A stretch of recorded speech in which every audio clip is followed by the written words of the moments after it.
En las profundidades bajo el jardín de la Cancillería del Reich, 30 pies bajo los escombros de una ciudad moribunda, el tiempo se agotaba, la fecha era 30 de abril de 1945, arriba, los proyectiles de artillería soviéticos caían sobre Berlín con precisión implacable, abajo, en el laberinto de concreto conocido como el búnker del Führer. El hombre que había sumido al mundo en su guerra más devastadora pasaba sus últimas horas sobre la tierra, entre las pocas personas atrapadas en esa tumba. Subterránea se encontraba una joven llamada Trolle Juncker, tenía 25 años, había sido contratada como secretaria y en las últimas horas antes de la muerte de Adolf Hitler, sería testigo de algo que los historiadores debatirían durante décadas. ¿Qué dijo Hitler en esos últimos momentos? ¿Qué pensamientos consumían la mente de un dictador enfrentando una derrota total? ¿Qué secretos, confesiones o delirios emergieron cuando ya no quedaba nada que perder?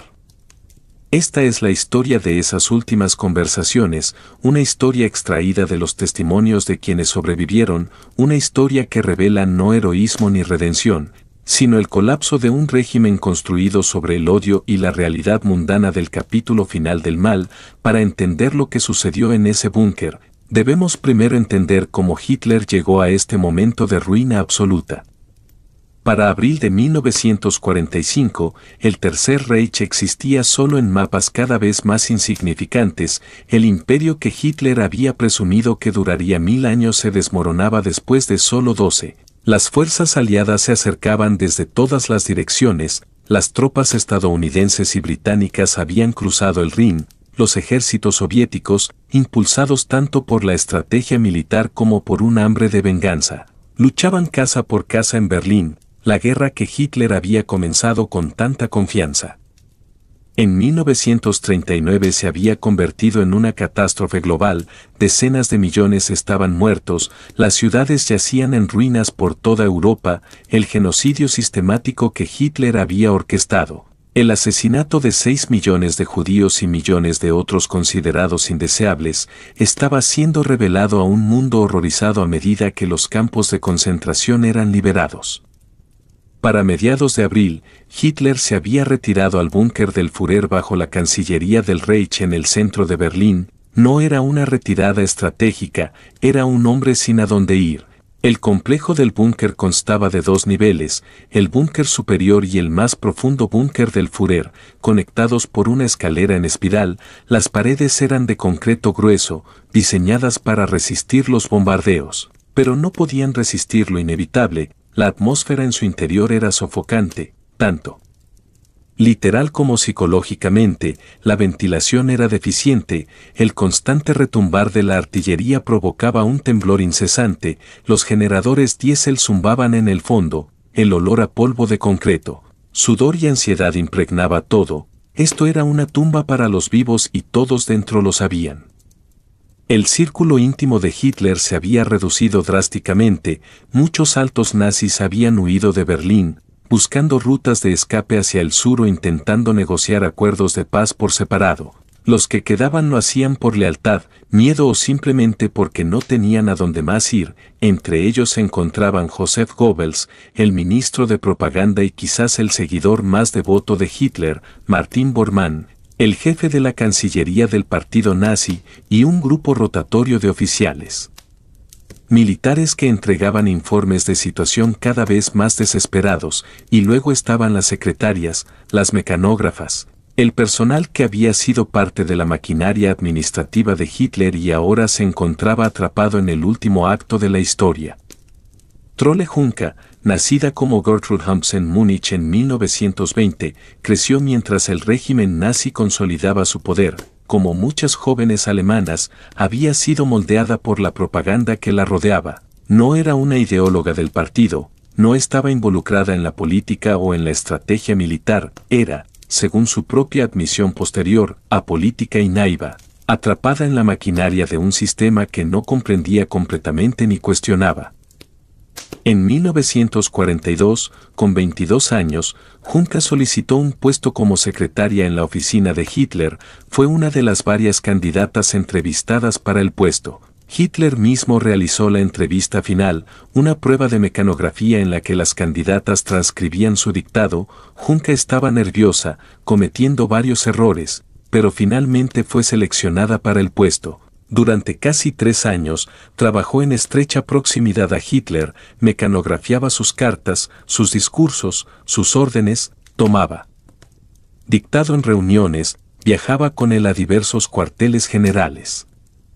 En sus recuerdos posteriores, describió a un hombre que podía ser encantador en privado, que era aficionado a los perros y disfrutaba de conversaciones nocturnas sobre arte y arquitectura, pero también fue testigo de la paranoia, las rabias y el creciente desapego de la realidad. A medida que la guerra se volvía en contra de Alemania, Junca observó la deterioración física y mental de Hitler.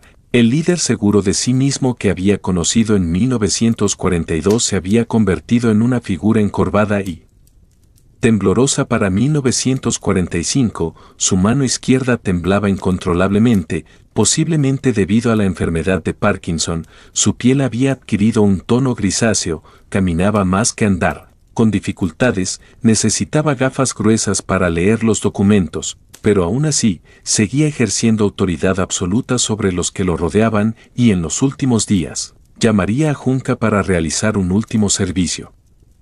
El testimonio de Junca es crucial para entender las últimas horas de Hitler, pero debe ser abordado con la cautela adecuada. La memoria es falible, especialmente bajo un estrés extremo. Junca misma reconoció que el trauma de esos días podría haber afectado su recuerdo. Además, como alguien que sirvió al régimen, su perspectiva lleva ciertas limitaciones y sesgos. No obstante, sus relatos, corroborados en lo posible por otros testigos, ofrecen nuestra ventana más detallada a esos momentos finales.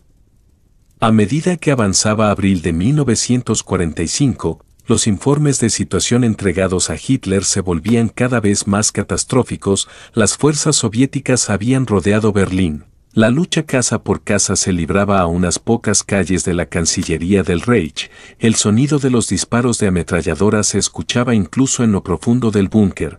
Las conferencias militares diarias de Hitler se convirtieron en ejercicios de ilusión. Los pins de colores en los mapas representaban unidades que ya no existían. Se trazaban planes para contraataques que jamás se lanzarían. Los generales que se atrevían a reportar la verdad eran acusados de derrotismo o traición. El 20 de abril, Hitler celebró su 56 cumpleaños en el búnker. Fue una celebración sombría. Los bienhechores vinieron a rendirle homenaje, pero la atmósfera era funesta. Muchos de los asociados más cercanos a Hitler aprovecharon la ocasión para instarlo a abandonar Berlín y volar hacia el refugio alpino, donde decían que la lucha podría continuar. Hitler se negó, permanecería en Berlín. Declaró, dirigiría la defensa de la capital. En realidad, ya no quedaba defensa que dirigir. El 22 de abril, el gobierno alemán llegó al punto de ruptura. Durante una conferencia militar, Hitler se enteró de que una unidad de las SS en la que confiaba para la defensa de Berlín no había atacado. Según los testigos, estalló en una de sus rabias más violentas, gritó que lo habían traicionado, que todos le habían mentido, que el pueblo alemán había demostrado ser indigno de su liderazgo. Durante casi una hora, despotricó, su voz resonaba por los pasillos del búnker. Luego, de repente, la rabia se desvaneció hacia otra cosa, una especie de resignación agotada. Hitler anunció que permanecería en Berlín hasta el final, no huiría, no se rendiría, preferiría morir antes que caer en manos soviéticas. Esta decisión dio paso a la secuencia final de eventos. Si Hitler iba a morir, había arreglos que hacer, había documentos que preparar, declaraciones finales que registrar, y había un último matrimonio que celebrar. El 28 de abril, las fuerzas soviéticas estaban a un cuarto de milla de la Cancillería del Reich. El final ahora se medía en horas, tal vez en días como mucho. A primeras horas del 29 de abril, Hitler tomó una decisión que sorprendió incluso a los más cercanos. Se casaría con su compañera de toda la vida, Eva Braun. Braun había sido la pareja de Hitler durante más de una década, pero su relación había permanecido en gran parte secreta ante el público alemán. Ella había insistido en unirse a él en el búnker, negándose a aceptar ofertas para evacuar a un lugar seguro. Ahora, con la muerte inminente, Hitler aceptó la ceremonia que ella tanto deseaba. Se encontró con un funcionario municipal menor, quien fue llevado al búnker y se le indicó que celebrara una ceremonia civil. El evento fue breve y surrealista. Después, hubo un pequeño desayuno nupcial con champán. Los testigos describieron la atmósfera como simultáneamente festiva y macabra, brindando por los recién casados que estarían muertos dentro de unas horas. Pero el enfoque principal de Hitler ese día no era la celebración, era la documentación. Quería que su versión de los hechos quedara registrada para la historia, quería explicar sus acciones, asignar la culpa por la derrota de Alemania y emitir instrucciones finales para lo que quedaba del Estado alemán. Aquí es donde Trolle Junga entra en el capítulo final de la historia. A última hora de la noche del 29 de abril, Hitler convocó a Junga a su estudio privado. Quería dictar dos documentos, su testamento personal y su testamento político. Durante las siguientes horas, Junga se sentó frente a su máquina de escribir mientras Hitler hablaba. El testamento personal fue relativamente breve. Trataba sobre la disposición de sus efectos personales, su colección de arte y su decisión de casarse con Eva Braun. Expresaba su intención de elegir la muerte en lugar de la capitulación y su deseo de que sus cuerpos fueran cremados. El testamento político era más largo y revelador. En él, Hitler intentaba dar forma a la narrativa histórica, negaba la responsabilidad de iniciar la guerra, culpando en su lugar a conspiraciones judías internacionales y a la debilidad de otras naciones. Expulsaba a Hermann Göring y Heinrich Himmler del partido nazi por sus intentos de negociar acuerdos de paz separados, actos que él consideraba traición. Designaba al almirante Karl Dönitz como su sucesor como jefe de Estado y nombraba a un nuevo gabinete de gobierno. Durante el dictado, Junga recordó que la voz de Hitler era a menudo plana y monótona, pero en ocasiones se enardecía de ira al hablar de las traiciones. No mostró remordimiento por el sufrimiento que había causado, ni reconoció los millones de muertos, no aceptaba responsabilidad. En cambio, se presentaba a sí mismo como una víctima, un líder traicionado por sus subordinados y malinterpretado por la historia. Cuando el dictado terminó, alrededor de las 4 de la mañana, Hitler firmó ambos documentos, se hicieron copias, se designaron mensajeros para intentar sacar estos testamentos de la ciudad sitiada. La mayoría no tuvo éxito, pero sobrevivieron suficientes copias para asegurar que las últimas palabras de Hitler fueran preservadas.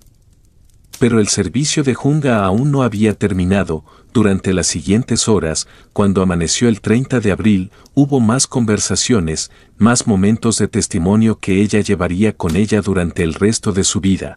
La secuencia exacta y el contenido de las últimas conversaciones de Hitler siguen siendo sujetos de cierta incertidumbre histórica. Diferentes testigos recordaron interacciones diferentes. El caos y el estrés de la situación afectaron la memoria de todos. Sin embargo, gracias al testimonio de Junga y los relatos de otros presentes, podemos reconstruir la naturaleza general de esos intercambios finales.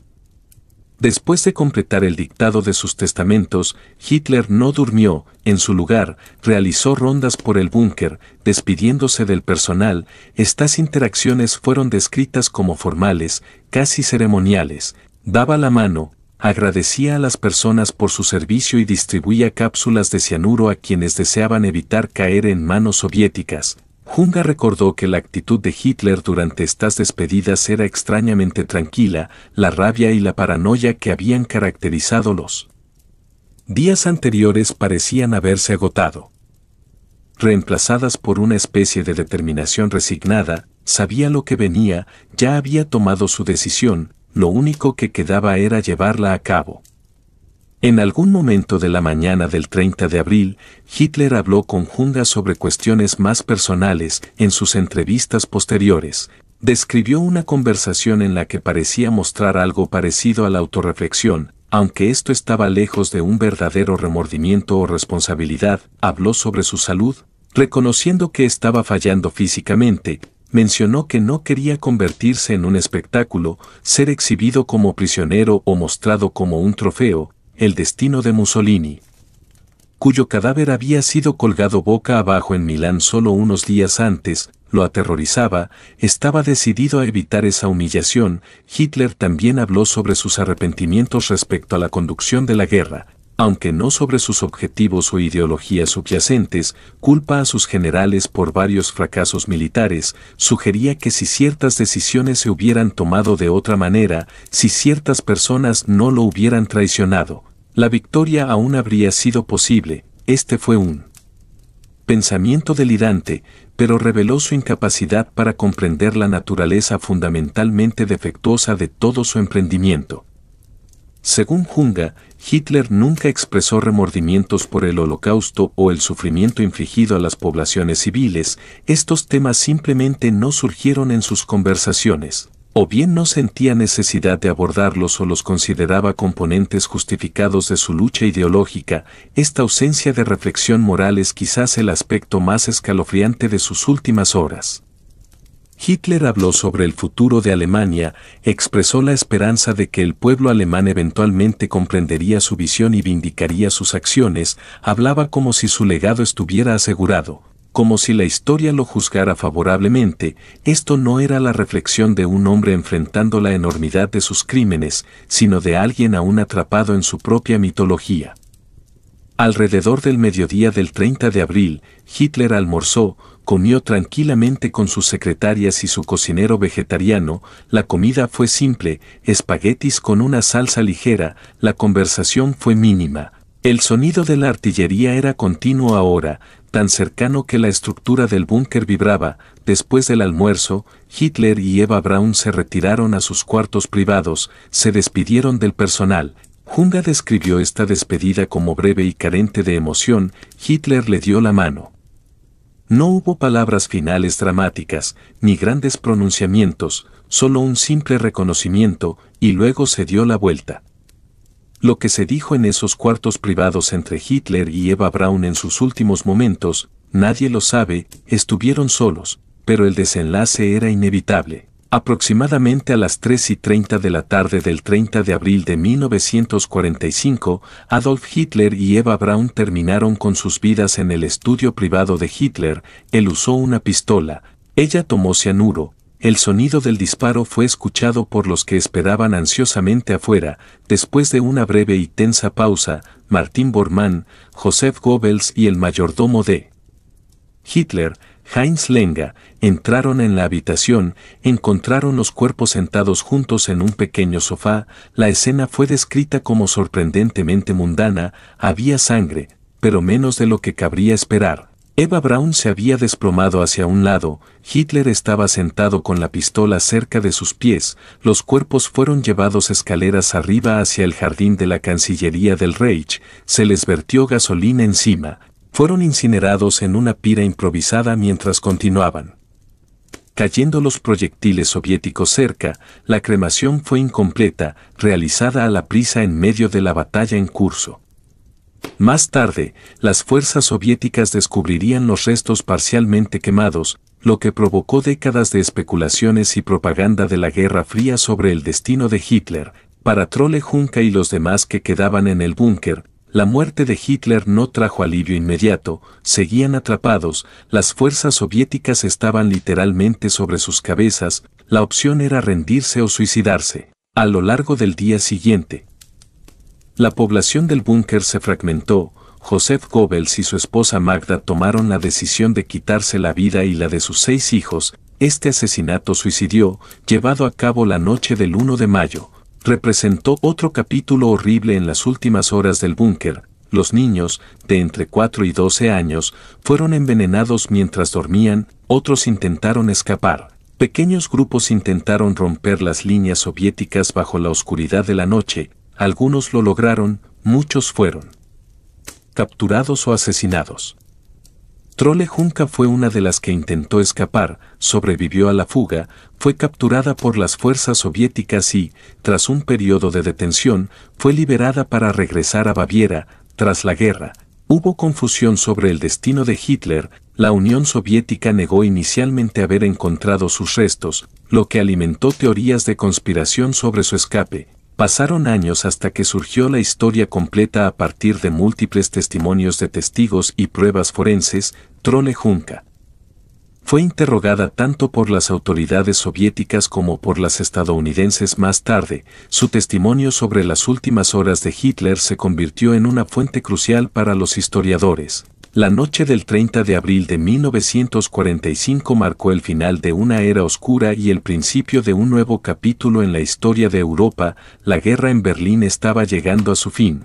Las fuerzas soviéticas estaban en la ciudad, avanzando sin piedad hacia la Cancillería del Reich y el búnker donde Hitler había decidido terminar su vida. Aunque muchos ya lo consideraban un líder derrotado, su muerte fue solo un momento culminante en un proceso largo y doloroso de descomposición de un régimen. La supervivencia de los testigos de sus últimas horas, como Trolle Junka, serviría para ofrecer una visión más precisa de lo que ocurrió durante esos días fatídicos. El día antes de su muerte, Adolf Hitler ya no era el hombre de la gloria que una vez dio discursos vibrantes a multitudes que lo adoraban. El Führer se había convertido en una sombra de sí mismo, un hombre que arrastraba su cuerpo deteriorado por los pasillos del búnker, su mirada perdida en el vacío, más preocupado por mantener la apariencia de poder que por aceptar la realidad de su derrota. Aquel hombre, que al principio de la guerra había hablado con fervor sobre la creación de un imperio de 1000 años, ya no podía esconder la verdad. El Tercer Reich se desmoronaba y no había nada que pudiera hacer para detenerlo. Las paredes del búnker, construidas con la esperanza de que serían un refugio seguro, se estaban convirtiendo en su propia tumba. La mirada de los pocos que quedaban dentro del complejo reflejaba el mismo agotamiento que sentían los propios soldados en el frente de batalla.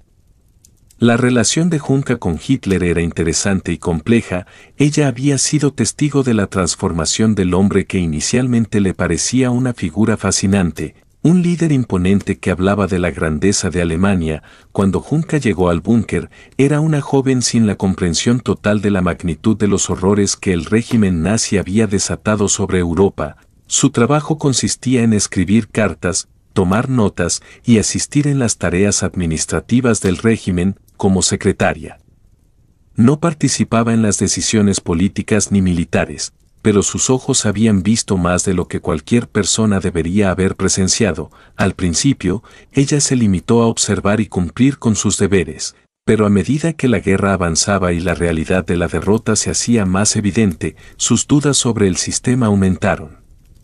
En los días previos a la muerte de Hitler, el búnker se había convertido en un lugar extraño y desconcertante. Aunque las bombas soviéticas caían sobre Berlín, la atmósfera dentro del refugio subterráneo era casi surrealista. La gente se movía en silencio, sin esperanza, como si se hubieran resignado al destino que les aguardaba. Las conversaciones que antes habían sido sobre estrategias militares o sobre la grandeza de la Alemania nazi, ahora giraban en torno a temas más triviales, como las últimas decisiones que debían tomarse antes de la caída definitiva del régimen. Sin embargo, la presencia de Hitler seguía siendo dominante.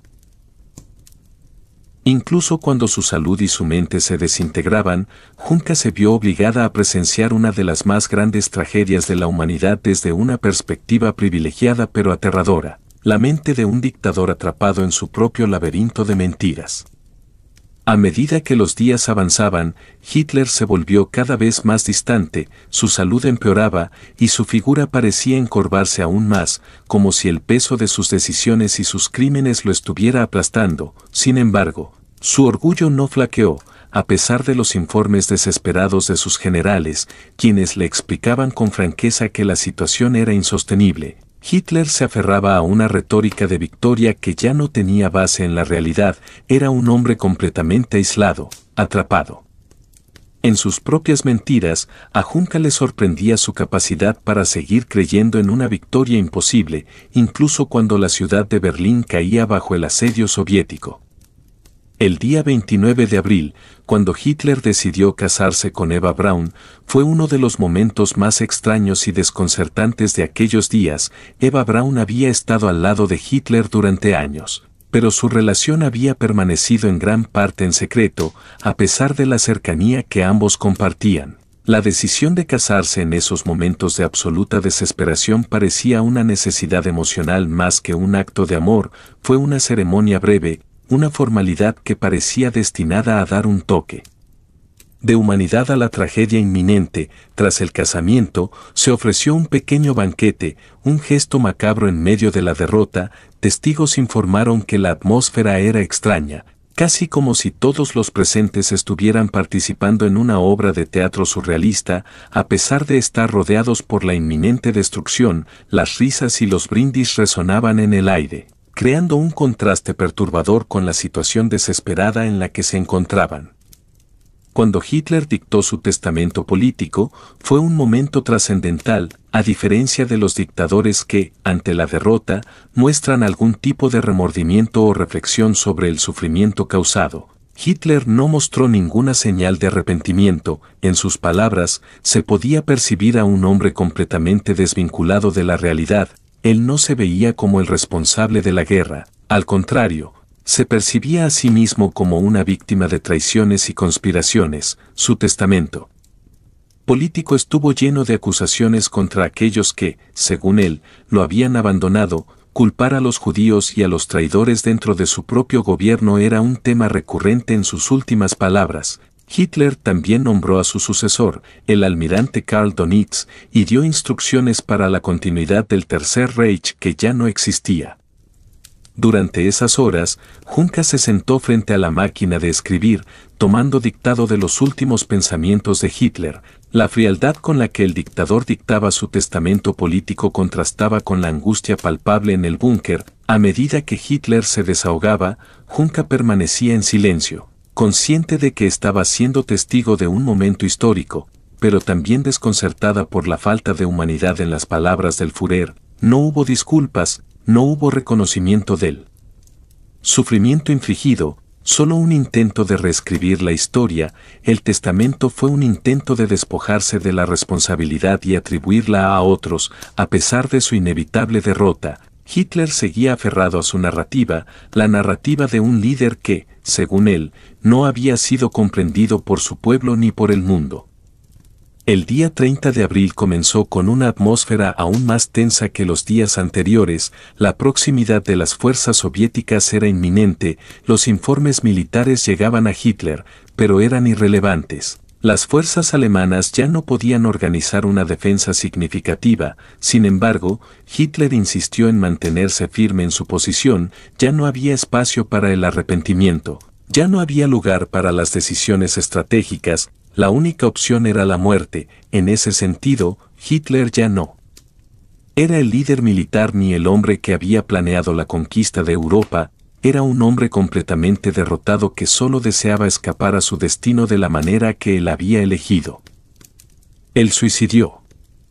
El último acto de Hitler en el búnker fue un adiós frío y calculado. Juncker lo vio recorrer el búnker, distribuyendo cápsulas de cianuro entre aquellos que querían evitar la captura y el sufrimiento que les esperaban a manos de los soviéticos. No había dramatismo en sus despedidas, no hubo gritos, no hubo llantos, solo un intercambio de palabras formales. Al final, Hitler regresó a su estudio privado con Eva Braun. La pareja se retiró al lugar donde su historia personal llegaba a su fin. A las 3:30 de la tarde, el sonido del disparo de una pistola resonó en el búnker. Hitler, que siempre había hablado con tanta seguridad sobre su destino, había decidido tomar su vida. Eva Braun, por su parte, se quitó la vida con cianuro. Alrededor de ellos, la vida continuaba, aunque ya sin sentido. La muerte de Hitler fue un momento crucial en la historia del siglo XX, no solo porque marcó el final del Tercer Reich, sino porque mostró la desesperación de un hombre que, incluso en su muerte, se aferraba a sus creencias. La forma en que eligió morir refleja el carácter de una figura que nunca admitió sus errores, que nunca aceptó la magnitud de su responsabilidad. Mientras que la Alemania nazi se derrumbaba alrededor de él, Hitler continuó creyendo en su propia leyenda, y en ese último acto de su vida, no hubo arrepentimiento, ni redención, solo una muerte en la que él, al igual que en vida, permaneció atrapado en su propia realidad distorsionada. La confusión que siguió a su muerte fue un reflejo de la falta de claridad sobre el futuro de Alemania y de Europa. En los días posteriores, aquellos que quedaban en el búnker, como Trolle Junca, tuvieron que enfrentar la terrible realidad de estar atrapados en una ciudad rodeada por fuerzas enemigas. Muchos intentaron escapar, otros se suicidaron, pero pocos sobrevivieron a ese caos final. Junca, sin embargo, logró escapar, fue capturada por las fuerzas soviéticas y, tras un tiempo de detención, fue liberada. Durante los años siguientes, Junca reflexionó sobre su tiempo en el búnker y sobre su complicidad en el régimen nazi. A lo largo de sus entrevistas posteriores, expresó su profundo arrepentimiento por no haber cuestionado lo que sucedía a su alrededor, por no haber reconocido la magnitud de los crímenes que se estaban cometiendo. Las palabras de Junca sobre esos últimos momentos del Führer siguen siendo cruciales para los historiadores. Su testimonio, junto con el de otros supervivientes del búnker, permite comprender la magnitud de la tragedia que vivieron y lo que ocurrió en las últimas horas del Tercer Reich. En su relato, la historia de Hitler y su régimen es un recordatorio de los horrores que pueden surgir cuando un hombre se cree infalible y convencido de su propia misión histórica, sin importar el sufrimiento que cause a los demás. La tarde del 30 de abril de 1945, mientras las bombas soviéticas seguían cayendo sobre Berlín, el búnker del Führer ya no era un refugio, sino una tumba en vida. Dentro, el líder del Tercer Reich, Adolf Hitler, había tomado su decisión final, rodeado de su círculo más cercano, que aún le quedaba, y de los pocos que habían permanecido leales o atrapados en la ciudad sitiada. Hitler hizo lo que había planeado, acabar con su vida antes de caer en manos del Ejército Rojo. Sin embargo, mientras el Führer se apagaba, la realidad del Tercer Reich también se desmoronaba, y con ella, la historia del hombre que había prometido una Alemania hegemónica y victoriosa. El final de Hitler no fue un evento aislado, sino el culminar de años de descomposición interna y externa. La estructura del régimen nazi se había desintegrado por completo en los últimos meses de la guerra, especialmente cuando la derrota era ya una certeza ineludible. Los altos mandos militares, desmoralizados y traicionados por sus propios fracasos, ya no respondían a los delirantes órdenes de un líder que había perdido el contacto con la realidad. La infamia de los campos de concentración, el Holocausto, los millones de muertos y el colapso de la moral nazi fueron apenas algunos de los aspectos que marcaron los últimos días del régimen. La figura de Hitler, que había sido una de las más poderosas del mundo, ahora era solo una sombra, un espectro de lo que una vez representó. Trolle Junca, quien había sido secretaria de Hitler desde principios de la década de 1940, fue una de las testigos más cercanas de los últimos momentos de ese régimen. Su testimonio, reconstruido a lo largo de los años en entrevistas y documentos, ofrece una ventana a la mente de un hombre que, incluso cuando la derrota era inminente, seguía atrapado en sus delirios de grandeza. Junca no solo fue testigo de los hechos, sino que fue parte activa del entorno inmediato de Hitler, transcribiendo sus últimas palabras y ayudando a documentar sus últimas decisiones. En los días previos al suicidio de Hitler, Junca fue llamada a dictar sus testamentos, su testamento personal, donde expresaba su voluntad de morir con dignidad antes que ser capturado, y su testamento político, donde trataba de reescribir la historia y culpar a los traidores por la caída de Alemania. Estos documentos fueron las últimas palabras que Hitler dejó al mundo, y en ellos no había arrepentimiento, sino un intento por moldear la narrativa de su vida y su régimen. El 29 de abril de 1945, el Führer celebró una ceremonia de matrimonio con Eva Braun, su amante de toda la vida, con la cual, hasta el último momento, mantenía una relación privada. A pesar de que su situación estaba cada vez más desesperada, la escena fue descrita como macabra. En medio del asedio soviético y la inminente derrota, Hitler se casó, no por amor, sino por una necesidad existencial. Una última forma de darle algún tipo de sentido a su vida en los últimos momentos. La ceremonia fue breve, casi formal, sin signos de alegría o emoción. como si fuera un último acto administrativo de un hombre que había dejado de ser un ser humano para convertirse en una figura mítica que ya no podía escapar de la realidad de su fracaso. El 30 de abril, cuando la situación en Berlín empeoraba, Hitler realizó un acto final de despedida, su círculo íntimo lo rodeaba y con un aire casi de indiferencia, les ofreció la oportunidad de escapar o tomar una cápsula de cianuro si lo deseaban. Era como si él ya estuviera fuera de la historia, desconectado del sufrimiento y del caos que había desatado. La decisión de suicidarse no solo fue personal, sino un acto simbólico que marcó el fin definitivo de un imperio que nunca había existido. El testamento político de Hitler fue un intento de redefinir su legado y culpar a todos menos a él mismo. En sus últimas palabras, Hitler declaró que la derrota de Alemania se debía a la traición interna, a los enemigos del Reich y a las potencias extranjeras, en particular a los judíos, a quienes culpaba por la caída de su régimen. En ese testamento, no había lugar para la reflexión sobre el sufrimiento que había causado o sobre el futuro de Alemania, solo un intento de huir de su responsabilidad y salvar lo que quedaba de su ego. En sus declaraciones, continuaba viendo a los alemanes como víctimas de su propia ceguera ante las traiciones y el colapso de una ideología que ya no podía sostenerse.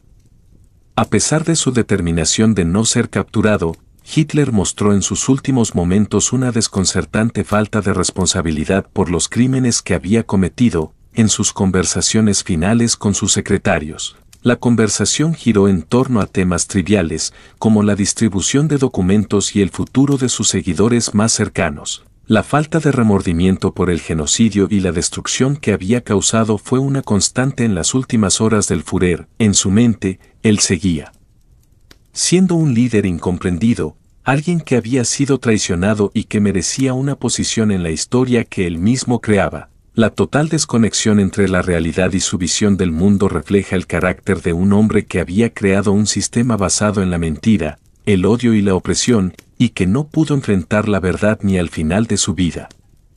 Mientras tanto, fuera del búnker, Berlín estaba siendo arrasado por las fuerzas soviéticas, la ciudad se encontraba en ruinas, y los habitantes que aún quedaban eran testigos de la devastación que su propio país había traído al mundo. Para la mayoría de los alemanes, el final del régimen nazi era un alivio.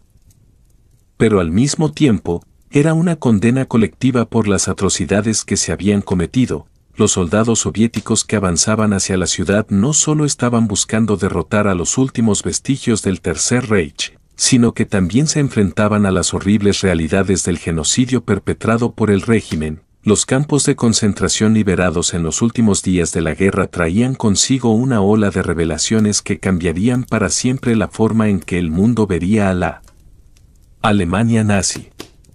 Juncker, en su testimonio posterior, señaló cómo Hitler nunca mostró signos de arrepentimiento, ni en sus últimos momentos ni en las conversaciones que sostuvo con sus colaboradores más cercanos. La narrativa de su vida, la historia que él había construido para sí mismo, era completamente ajena a la realidad. En sus últimos días, Hitler no solo se negó a aceptar la derrota, sino que continuó aferrándose a su visión distorsionada del mundo. Sus seguidores, los pocos que quedaban, seguían alimentando su mito, incluso cuando los soviéticos estaban literalmente a la puerta de su búnker. En esos momentos, las fuerzas aliadas no solo luchaban contra los soldados nazis, sino también contra una ideología que había logrado movilizar a millones, una ideología basada en la mentira, el odio y la opresión. Cuando Hitler murió, no solo se acababa su vida, sino que se cerraba un capítulo oscuro de la historia mundial. Sin embargo, el vacío dejado por su muerte y la caída de Berlín no significaba el fin inmediato del mal que había desatado. Las repercusiones del Tercer Reich se sintieron en todo el mundo durante décadas: los juicios de Nuremberg, la reconstrucción de Europa, la creación de nuevas naciones, la lucha por reconstruir las identidades de los países devastados por la guerra. Todo esto fue producto de la necesidad de dar sentido a lo que había ocurrido y de buscar justicia por los crímenes cometidos. La muerte de Hitler no fue la resolución de ese proceso, fue solo el principio de una búsqueda más profunda de comprensión y reparación. La historia de aquellos últimos días, como los relatos de Trolle Junca, sirve no solo como testimonio de los horrores de la guerra y del nazismo, sino también como recordatorio de los mecanismos del poder y la ideología.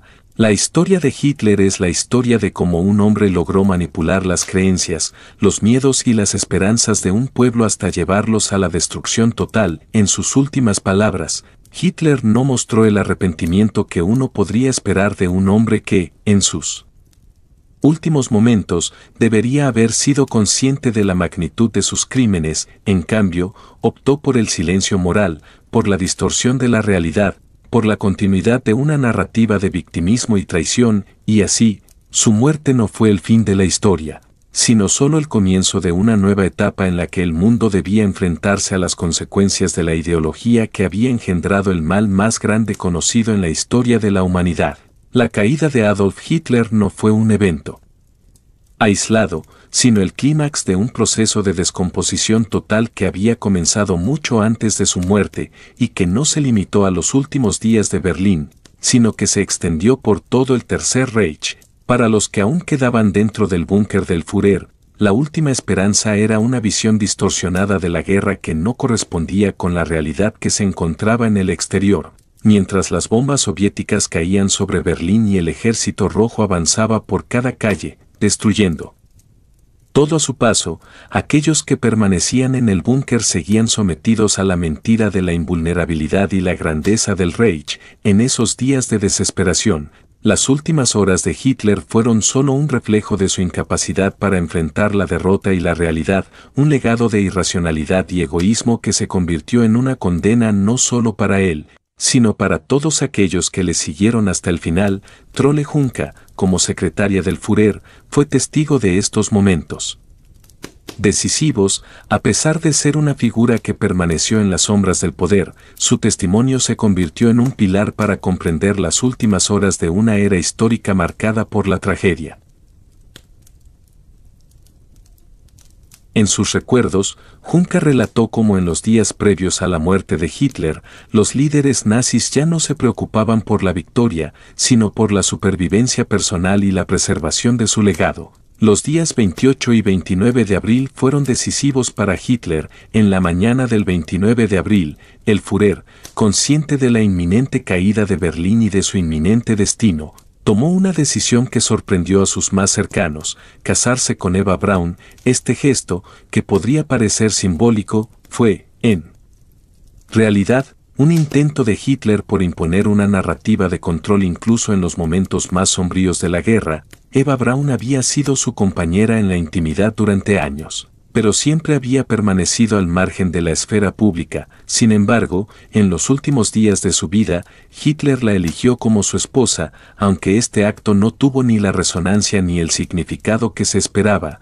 Fue una ceremonia rápida y casi sin emociones, un acto burocrático más de un hombre que ya no podía escapar de la tragedia de su propia creación. A las 3:30 de la tarde del 30 de abril de 1945, el suicidio de Hitler y Eva Braun selló el destino del Tercer Reich.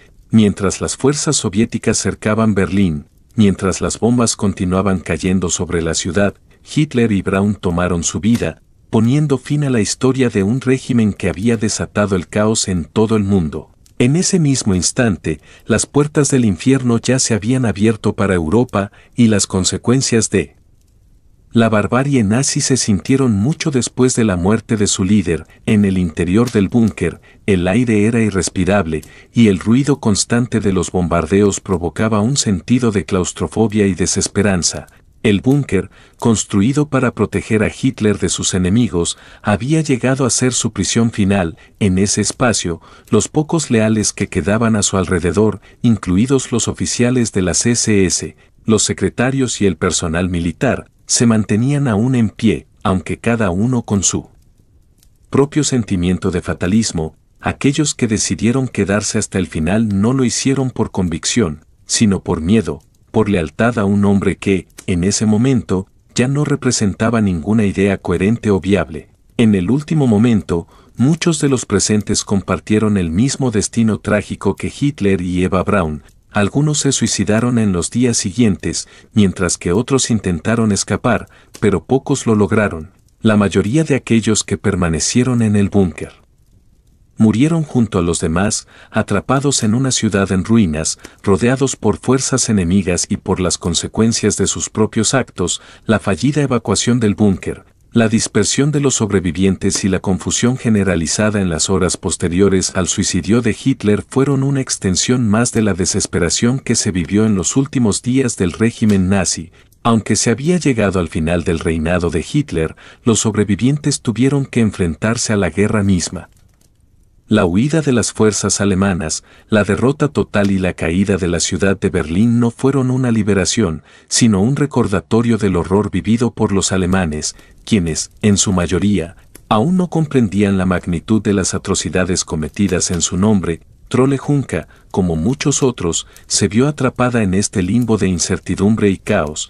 Durante su escape del búnker, fue capturada por las fuerzas soviéticas, quienes, al igual que sus enemigos en el campo de batalla, buscaban respuestas. Al principio, los soviéticos no sabían qué hacer con ella, ni con los pocos supervivientes que fueron encontrados. Sin embargo, al ser interrogada, Juncker se convirtió en una de las fuentes más importantes para los historiadores posteriores. Sus relatos, aunque subjetivos y, en algunos casos, plagados de recuerdos difusos, ayudaron a desvelar una parte de la historia que hasta entonces había sido misteriosa: los últimos días de Hitler, los momentos previos a su suicidio y los intentos de los nazis por aferrarse a una ideología derrotada y absurda.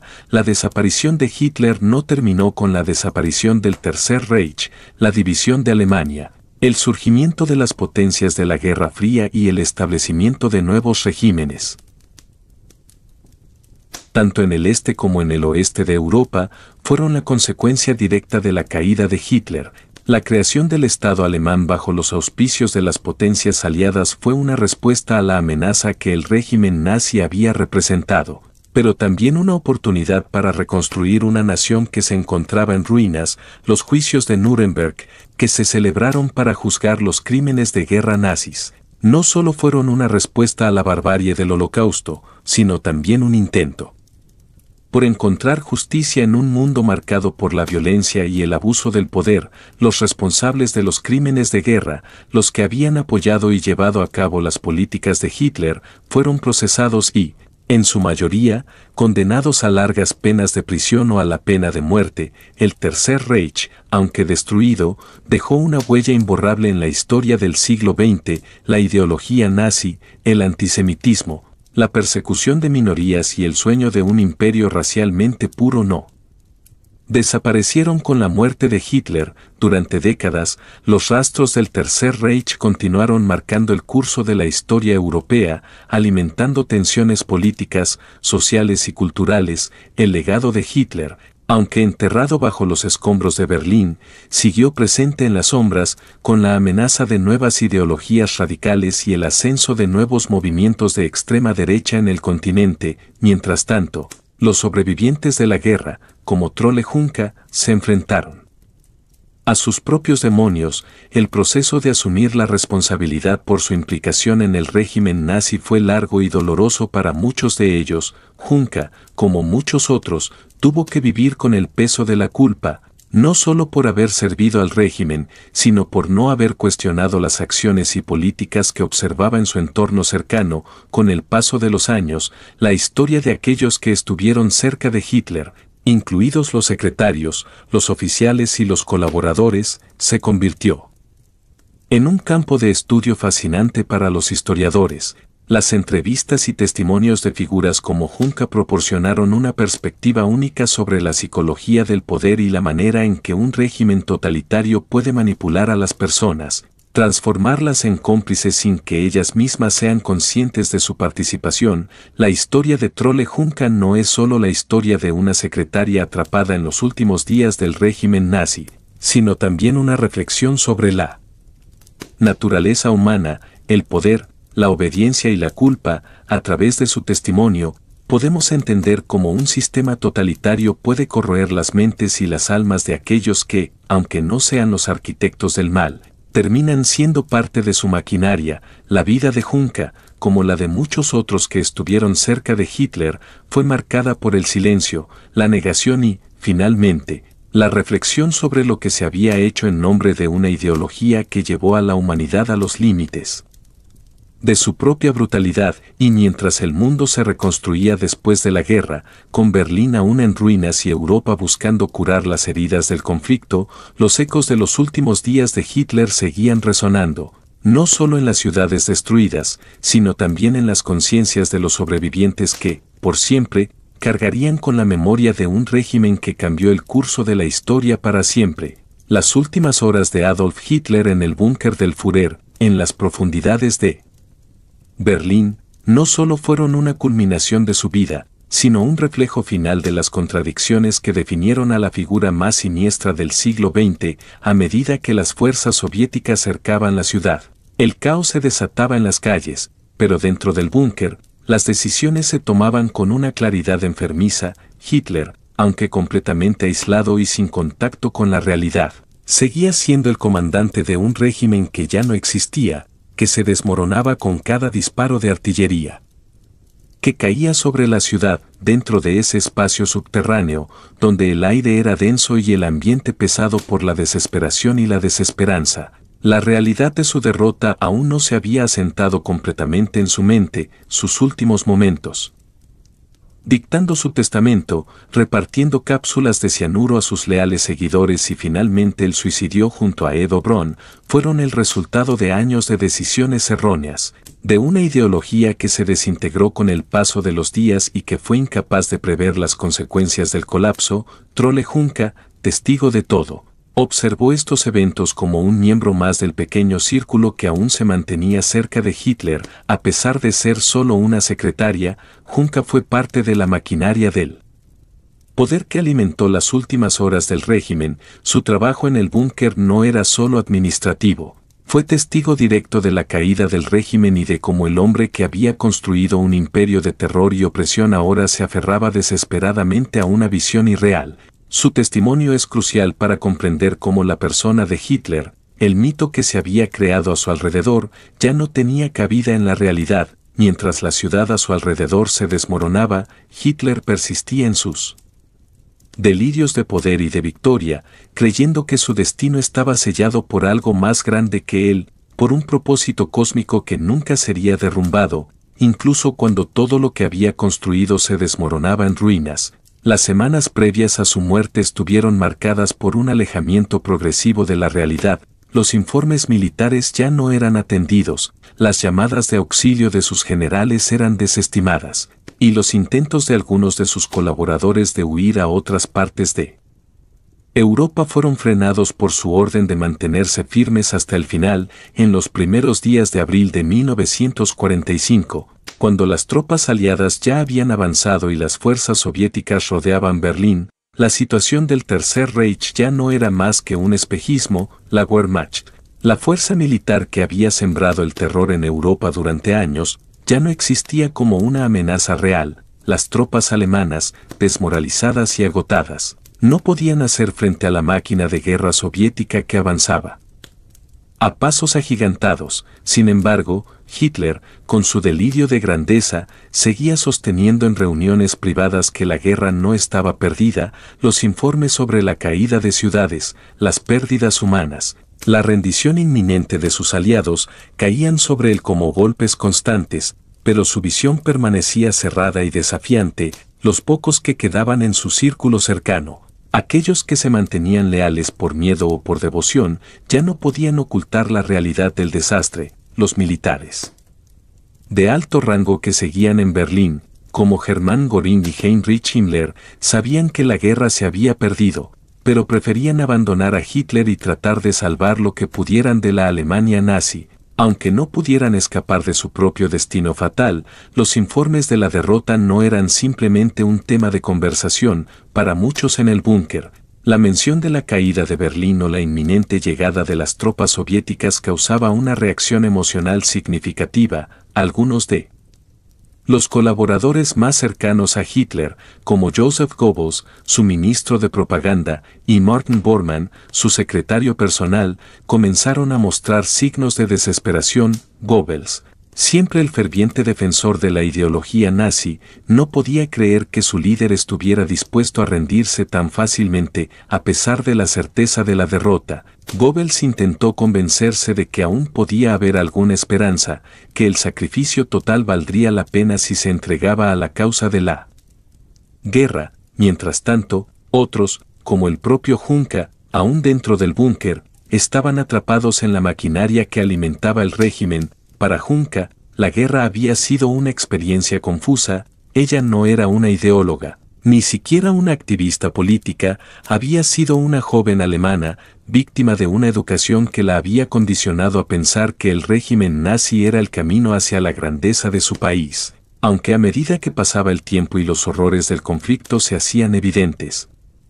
Juncker, como muchos otros, se encontró atrapada en un sistema que le exigía una lealtad ciega. En sus últimos años, se arrepentiría de no haber cuestionado más, de haber sido partícipe, incluso si de manera indirecta, del sufrimiento y la muerte que se habían desatado en nombre del Tercer Reich. El testimonio de Juncker sobre la degradación mental de Hitler en los días previos a su muerte es fundamental para entender el alcance del fracaso del régimen. Hitler, sumido en su paranoia, mantenía la idea de que sus generales le traicionaban constantemente, acusándolos de no seguir sus órdenes. Sin embargo, también era consciente de que el pueblo alemán no compartía sus ideales y que el país que había intentado construir estaba en ruinas. A pesar de todo, nunca mostró signos de arrepentimiento. En las horas previas a su suicidio, Hitler se rodeó de aquellos que aún quedaban en su círculo cercano, en un último intento de imponer su autoridad, de forjar una conexión. Aunque ya no había nada que pudiera salvarse, la última conversación que tuvo con Juncker fue un ejemplo de la desconexión que había alcanzado. Habló de sus sueños para el futuro de Alemania, de cómo creía que su legado se mantendría a través del pueblo alemán, aunque en realidad, ese pueblo ya estaba roto, incapaz de salvarse del colapso, aunque se sentía traicionado por los suyos. Nunca mostró signos de reflexionar sobre los crímenes que había cometido o el sufrimiento que había causado. El futuro de Alemania no era algo que le preocupaba, lo que le importaba era cómo sería recordado. Como si la historia pudiese ser reescrita a su favor. En el testamento político que dictó a Juncker, Hitler no mostró remordimiento alguno. Culpó a sus enemigos, a las fuerzas extranjeras, a los judíos y a los traidores dentro de su propio círculo por la caída de su imperio. En su mente, la derrota no era su culpa. La guerra había sido perdida debido a la traición y la debilidad de los demás, no por los errores fundamentales que él había cometido como líder. Sus últimas palabras fueron un intento de dar coherencia a su vida, un intento de pintar su régimen como una víctima en lugar de un agresor que había desatado el mal sobre Europa y el mundo entero. Juncker, al igual que otros testigos de esos momentos, reconoció que nunca pudo entender completamente la psicología detrás de la figura de Hitler. Si bien fue testigo de sus últimos días, nunca pudo desentrañar cómo un hombre que había sido tan brillante en la manipulación de masas y en la creación de una imagen de poder y grandeza, pudo caer en la locura de no reconocer la realidad de su derrota. La decisión de suicidarse, la muerte de Hitler junto a Eva Braun, no solo marcó el final de su vida, sino también el último capítulo del Tercer Reich. La derrota de Hitler fue el resultado final de una serie de decisiones equivocadas, de una arrogancia que lo llevó a creer que podía cambiar el curso de la historia, incluso cuando la evidencia estaba clara. El mundo ya no podía ser conquistado. Después de su muerte, la guerra continuó por algunos días más. Los soviéticos finalmente tomaron Berlín y, con ello, el colapso definitivo de la Alemania nazi se materializó. Sin embargo, las secuelas de la guerra, las decisiones tomadas por los aliados para juzgar a los responsables del régimen y las atrocidades cometidas en nombre del Tercer Reich, dejaron cicatrices profundas que durarían generaciones. En este contexto, El testimonio de aquellos que estuvieron cerca de Hitler se convirtió en una parte esencial para comprender los últimos momentos de la Segunda Guerra Mundial. Trolle Junca, a través de sus entrevistas y relatos, ofreció una perspectiva única sobre un sistema que ya no existía, pero cuyo impacto seguiría siendo parte de la historia. Al reflexionar sobre el pasado, Junca se dio cuenta de que la historia de Hitler no era solo una historia de un hombre, era la historia de cómo un régimen totalitario había logrado movilizar a una nación, cómo había deformado la mente de las personas, cómo había llevado a miles a la obediencia ciega y, finalmente, cómo todo eso condujo al desastre. La muerte de Hitler no fue el final de todo, fue solo el comienzo de una nueva era, la reconstrucción de Europa, la creación de nuevas naciones. La división de Alemania y el surgimiento de la Guerra Fría fueron consecuencias directas del vacío dejado por el régimen nazi. Sin embargo, el verdadero desafío fue enfrentar el legado de Hitler, un legado de odio, violencia y desinformación, que aún hoy persiste en los ecos de la historia. La muerte de Adolf Hitler, el 30 de abril de 1945, selló el destino del Tercer Reich y la caída de un régimen que había llevado a Europa al borde de la aniquilación. Sin embargo, su desaparición no marcó el fin de los horrores que su ideología había desatado.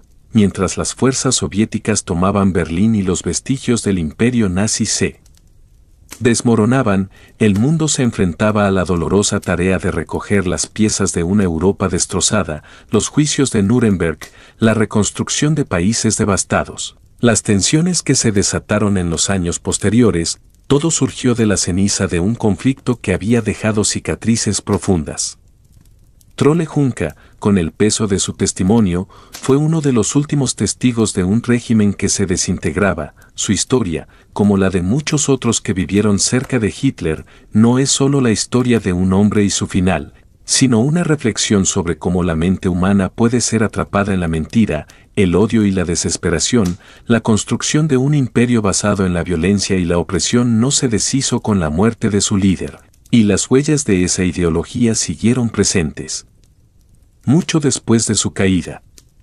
Al final, la pregunta sigue flotando en el aire: ¿cómo fue posible que un hombre, con un poder absoluto y un dominio tan feroz sobre su pueblo, llegara a este final tan solitario y desolador? ¿Fue la arrogancia, la obsesión por el control, la desconexión con la realidad lo que llevó a la destrucción? ¿O, tal vez, fue algo aún más profundo, algo que nunca podremos entender completamente?